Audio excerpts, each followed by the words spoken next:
All right, good afternoon, everyone, and welcome to the first weekly press conference here at Tulane University. Before I introduce Coach CJ, I want to go over a couple things. This year for post-game, probably one of the most important things I'm going to talk to you about today.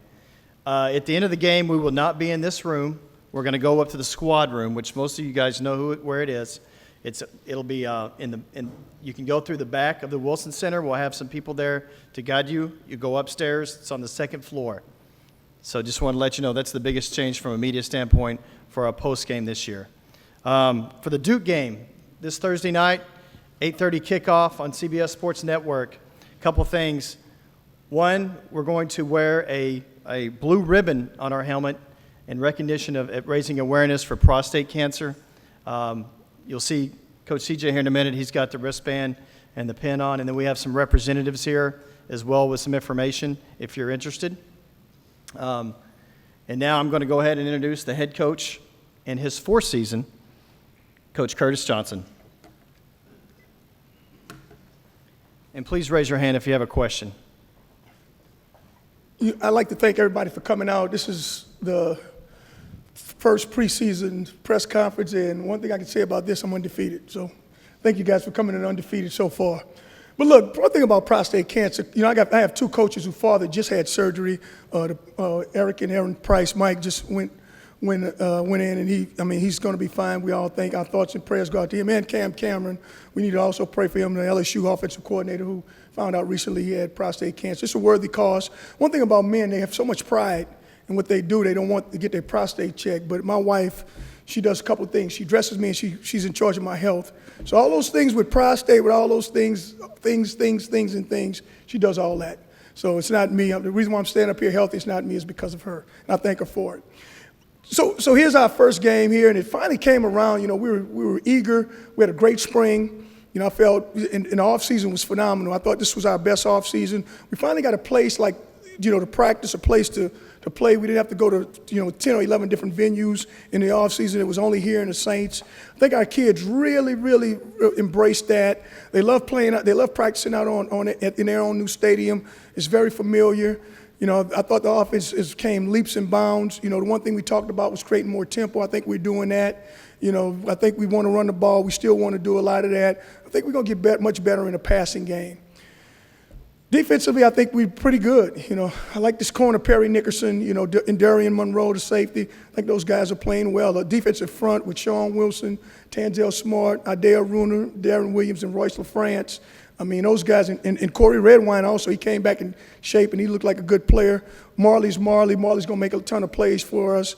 I think our punting game is really good. I think Peter Piccarelli got it. He understands it. The one biggest question is the kicking game, and look, if I have to, I'll go for it. We named Peter Piccarelli the starter. Logan, it was a great battle. Logan hurt his hip flexor, so he hadn't kicked the last couple of days. But Logan, Sims, and all those guys in block, they'll still be competing. But not Peter Piccarelli, Andrew DeRocco, he'll be the starter. And we'll see how that goes. It's erasable. It's very much erasable. May I open this up for questions?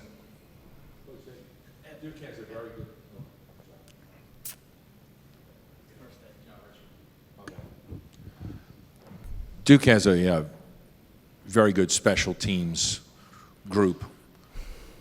Is that going to be an issue, you think, or do you welcome the fact that you're up against such a good unit because you can find out quickly where you are in that regard? What the best thing about this, the best and worst, we don't have a preseason game to gauge where we are, but I think, this type of special teams we need to go against so that we can measure ourselves. I think definitely they're better than us. They're great on coverage units. They have great skill. They block punch. They return. Little number 27 is a heck of a returner. They punt the ball well. They kick it well.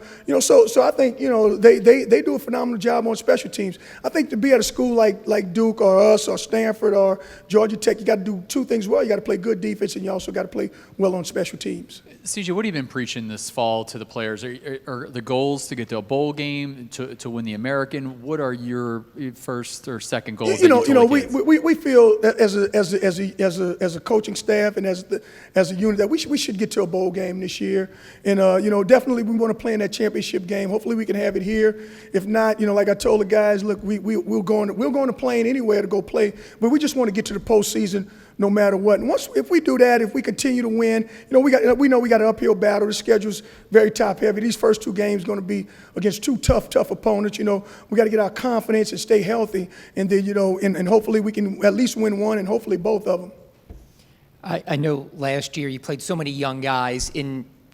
I guess in part it was about nurturing young players and making sure they were grasping everything you were doing and bringing them along. Do you feel like all that nurturing is over and now it's time to produce? And do you find yourself being harder on guys like Tanner because they do have some experience now? You know what? Absolutely. It's a lot harder. It's a lot. The players say, Coach, is a lot more different than it's ever been. But one thing is I have a higher expectation for them because I expect more out of them. I think they know what's going on. They know what to do. They should know where to be. Now, you just got to go out there and make some plays against somebody else. But it's definitely a lot tougher. The practices are a lot tougher. The tempo's a lot tougher.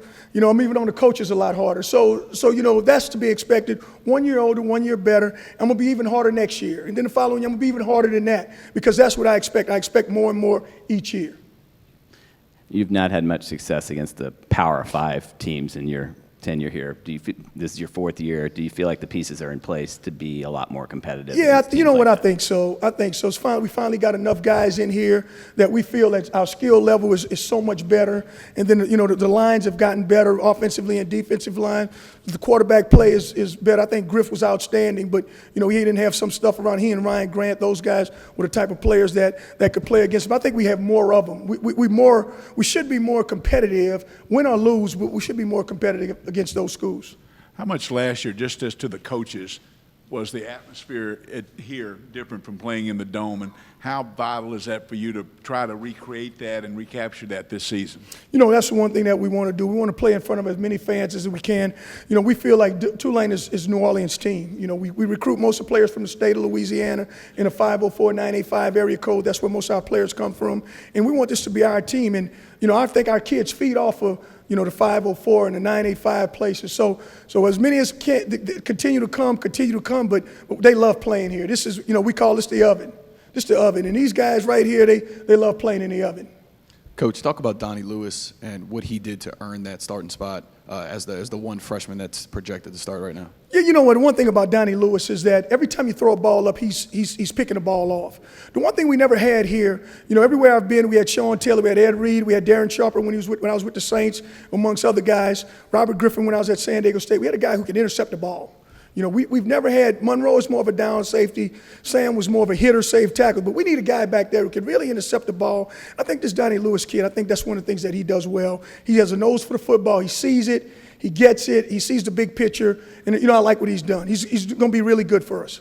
Hey, CJ, last year Tanner threw more picks than he did touchdown passes. Wasn't the best year for him. Injuries also. What have you seen in August that's going to say, to the fans and the team that this kid's growing up, this kid's going to be the leader of our team going forward, and he's going to cut down on these picks? Yeah, one of the things about last year was he didn't know what he was doing half the time, and then the receivers didn't know what they were doing the other half. So with so many young guys playing together, and a lot of those picks, we can turn on the film and I can blame, the right person. But I just think the progressions are so much better. He understands you got to check down, you got to throw to the backs. He understands that, when to throw it away, when not to. And, he's going to make some mistakes. He won't be picture perfect, but I think all in all, he's gotten better. He's learned to kill from run to pass, pass to run. 2 plays in a huddle, he's checking in. He's doing all those things so much better. Do you think it's less of an advantage to be kicking off at 8:40 at night? And because of the heat, you could use that to your advantage maybe if you were going at 6 o'clock in the evening, or is that a big factor, a little factor, or no factor at all? I think it's a huge factor that we create the tempo and we create the heat. It's going to be hotter here than anywhere else in the world. And I was at the University of Miami, I was at Cal Berkeley, I was at SMU, but it's hotter here. It's hotter here at 8 o'clock at night than it is anywhere else in the world except for the Congo and Africa. So I would say this: in order for us to use this advantage, we got to play with tempo, we got to play with speed, we got to play with all those things, and then I think that'll be our big advantage. The score might not have reflected it, but you guys ran for over 200 yards against Duke last year. How confident are you in that running game with the whole line back, the running backs back, that you'll be able to do that on a consistent basis against teams like that? Well, I don't know if we're going to do it on a consistent basis just because what teams should – if I was coaching against us, I'd make us throw it. You know, I'd play down safety, and I'd blitz, and I'd just make us throw it. So I think if we could be more balanced and more effective in the passing game, and we play good defense, you know, get some 3 and outs, then we can run and pass, and that's when you get a team going, when you can do either or. So I think that's going to be dictated by us. If we can run the ball and throw it and not turn it over and get 3 and outs on defense, and get turnovers, I think we'll be able to run it. You were talking about the late start.